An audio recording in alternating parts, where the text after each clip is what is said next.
नमस्कार। आज हम गोता लगाएंगे भारतीय कानून की एक अहम किताब इंडियन पीनल कोड यानी आईपीसी में। और इसे समझने का हमारा जरिया बनेगा एक काल्पनिक किरदार सुरेश, जिसके कारनामों की एक लंबी फहरिस्त हमारे सामने है। हमारे पास जो जानकारी है वो सुरेश के अलग अलग अपराधों और उनसे जुड़ी कानूनी धाराओं का एक खाका सा खींचती है। तो आज का मकसद है सुरेश के धोखे, लालच और अपराधों के इस जाल को परत दर परत खोलना। हम देखेंगे कि कैसे कानून छोटे बड़े हर तरह के गलत कामों को देखता है और उनके लिए क्या सजा तय करता है। यह समझना जरूरी है कि कानून समाज को कैसे सुरक्षित रखने की कोशिश करता है। जरा सोचिए, एक शख्स जिसने नकली सरकारी टिकट बनाने जैसे काम से शुरुआत की और फिर उसका रास्ता मिलावट, धमकी, धोखाधड़ी से होते हुए लापरवाही में किसी की जान लेने और यहां तक कि मानव तस्करी जैसे संगीन जुर्मों तक पहुंच गया है। तो चलिए सुरेश की इस कहानी के जरिए आईपीसी की दुनिया को समझने की कोशिश करते हैं। सुरेश की कहानी की शुरुआत होती है आर्थिक अपराधों से, मतलब पैसों से जुड़े जुर्म। उसने नकली सरकारी स्टैंप और पास बनाने का काम शुरू किया। ये सुनने में शायद छोटा लगे, पर क्या ये वाकई छोटा अपराध है? नहीं, बिल्कुल नहीं। सरकारी स्टैंप या दस्तावेजों की नकल करना, जैसे धारा 255 के तहत आता है, ये एक बहुत गंभीर मामला है। सोचिए, ये सीधे सीधे सरकार के अधिकार और उससे भी ज्यादा जनता के भरोसे पर हमला है। अगर लोग सरकारी दस्तावेजों पर ही भरोसा नहीं कर पाएंगे तो पूरी व्यवस्था वो कैसे चलेगी? इसीलिए इसके लिए आप देखिए, आजीवन कारावास तक की सजा का प्रावधान है। और वो सिर्फ बनाने तक ही नहीं रुका, उसने इन्हें इस्तेमाल भी किया। हाँ बिल्कुल, नकली स्टैंप बनाना, फिर उन्हें जानबूझकर अपने पास रखना, वो धारा 259 जैसा मामला हो गया। और फिर उनका इस्तेमाल करके मान लीजिए दुकानदारों को ठगना, वो धारा 260 जैसा अपराध है। ये सब अलग अलग अपराध हैं। ये दिखाता है कि कानून अपराध की हर कड़ी को देखता है। ये सीधे तौर पर धोखाधड़ी, मतलब धारा 415 उससे जुड़ता है। अच्छा। और जब इस धोखे में संपत्ति का लेन देन शामिल हो जाता है, मतलब पैसों का या प्रॉपर्टी का, तब धारा 420 लगती है, जिसमें सजा भी ज्यादा है, 7 साल तक की कैद और जुर्माना। 7 साल काफी ज्यादा है। हाँ, वो इसलिए क्योंकि इसमें सीधे तौर पर किसी को आर्थिक नुकसान पहुंचाया जा रहा है, चीटिंग विद प्रॉपर्टी जिसे कहते हैं। और उसने पुलिस को धोखा देने के लिए झूठी पहचान भी बताई थी, ये भी था उसमें। जी हाँ, जब कोई अपनी झूठी पहचान बताकर यानी बहरूपिया बनकर किसी को धोखा देता है तो ये आईपीसी की धारा 419 के तहत एक अलग अपराध बन जाता है। यहाँ धोखा देने का तरीका वो इसे और गंभीर बना देता है। सुरेश ने तो मतलब हद ही कर दी। जाली दस्तावेजों से सरकारी अफसरों को धोखा दिया, फिर अदालती रिकॉर्ड्स में हेरफेर की कोशिश की। वो धारा 466 जैसा गंभीर अपराध है। ये सब दिखाता है कि कैसे आर्थिक अपराध सिर्फ पैसों का मामला नहीं है, बल्कि पूरी व्यवस्था और न्याय प्रणाली को चुनौती दे सकते हैं। पैसों का लालच तो था ही, पर लगता है सुरेश का लालच और आगे बढ़ गया। उसने लोगों की सेहत और सुरक्षा की भी परवाह नहीं की। शराब और दवाओं में मिलावट, बाप रे, ये तो बहुत खतरनाक है। बिल्कुल। और देखिए, दवाओं में मिलावट करना जैसे धारा 274, 275 के मामले हैं। भले ही ये छोटी धाराओं में आते हो, जिनमें सजा शायद कुछ महीने की हो, लेकिन इनका असर बहुत भयानक हो सकता है। कानून यहाँ उस लापरवाही को दंडित कर रहा है जिससे बड़े पैमाने पर लोगों की सेहत खतरे में पड़ सकती है। और सुरेश के मामले में तो ऐसा हुआ भी, जैसा हमने देखा, उसकी मिलावटी दवाओं से लोग बीमार पड़े और एक व्यक्ति की मौत भी हो गई। हाँ, और यहीं पर कानून की एक अहम बात सामने आती है, लापरवाही और इरादे के बीच का फर्क। जब सुरेश की मिलावटी दवा से मौत हुई तो उस पर शायद हत्या का मुकदमा ना चले, बल्कि लापरवाही से मौत का कारण बनने यानी धारा 304A उसका मामला बने। अच्छा, 304A। जी, इसमें सजा कम है, 2 साल तक, क्योंकि यहाँ इरादा मारने का नहीं था, पर काम इतनी खतरनाक लापरवाही से किया गया कि किसी की जान चली गई। नेग्लिजेंस जिसे कहते हैं।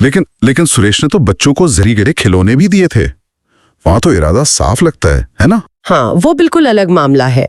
जब आप जानबूझकर किसी को नुकसान पहुंचाने के इरादे से कोई जहरीली चीज देते हैं, जैसे धारा 328 के तहत आता है, वो एक बहुत संगीन अपराध है। और उसकी सजा भी काफी ज्यादा है। 10 साल तक की कैद हो सकती है। 10 साल? जी, ये दोनों मामले 304A और 328 ये दिखाते हैं कि कानून सिर्फ नतीजे को नहीं देखता, बल्कि काम करने वाले के इरादे को, उसकी इंटेंशन को बहुत महत्व देता है। लापरवाही और जानबूझकर नुकसान पहुंचाने में कानून साफ फर्क करता है। सुरेश यही नहीं रुका, उसने समाज के जो आम नियम है, शांति है, उसको भी भंग किया। सार्वजनिक जगहों पर गलत हरकतें करना, अश्लील बातें बोलना या पोस्टर लगाना, इस तरह के काम भी उसकी लिस्ट में है। देखिए, हर समाज के अपने कुछ अलिखित नियम होते हैं, है ना। सार्वजनिक जगहों पर व्यवहार कैसा होना चाहिए, इसे लेकर कानून इन नियमों को बनाए रखने की कोशिश करता है। सार्वजनिक जगहों पर अश्लील हरकतें या शब्द बोलना, वो धारा 294 में आता है। ठीक है। या अश्लील सामग्री फैलाना जैसे पोस्टर वगैरह, वो धारा 292 है।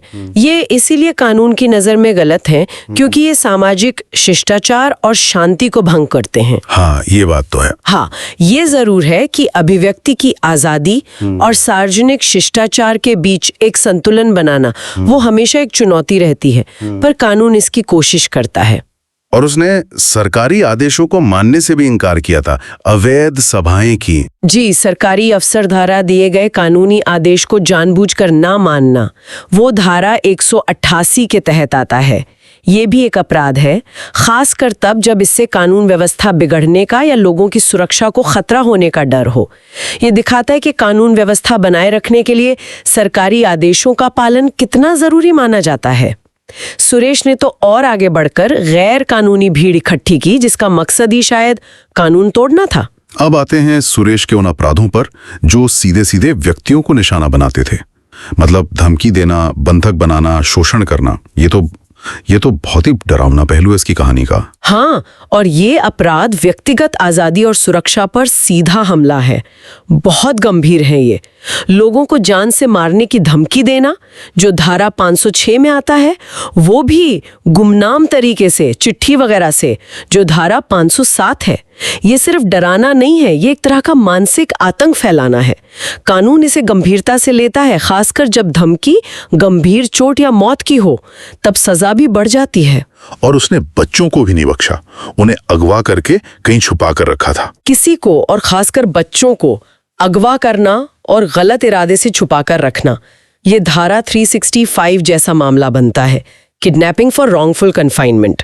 ये एक बेहद गंभीर अपराध है।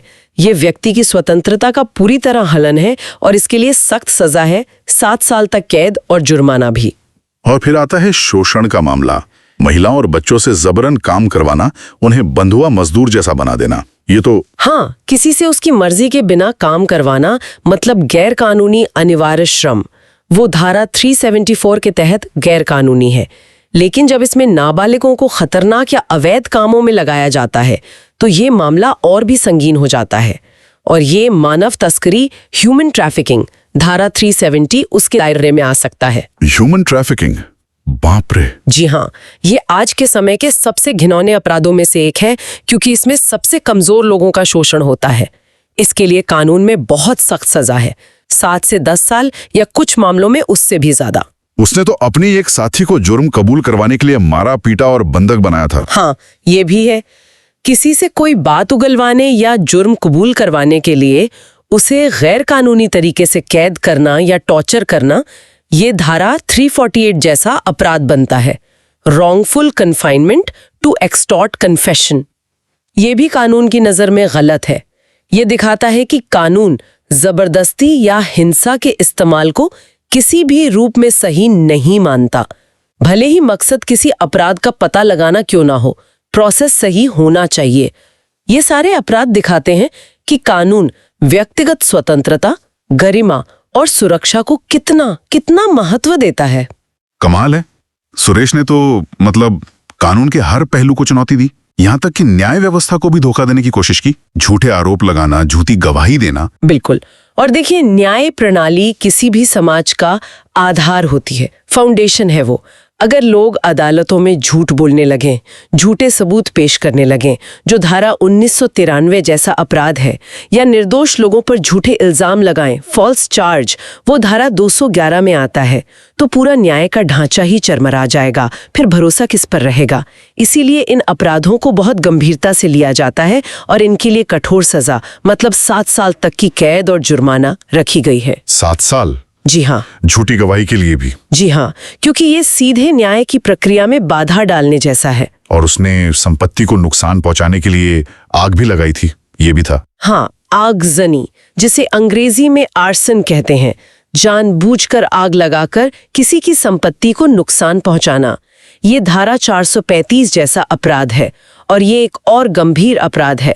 ये सिर्फ पैसों का नुकसान नहीं करता, बल्कि इससे लोगों की जान को भी खतरा हो सकता है।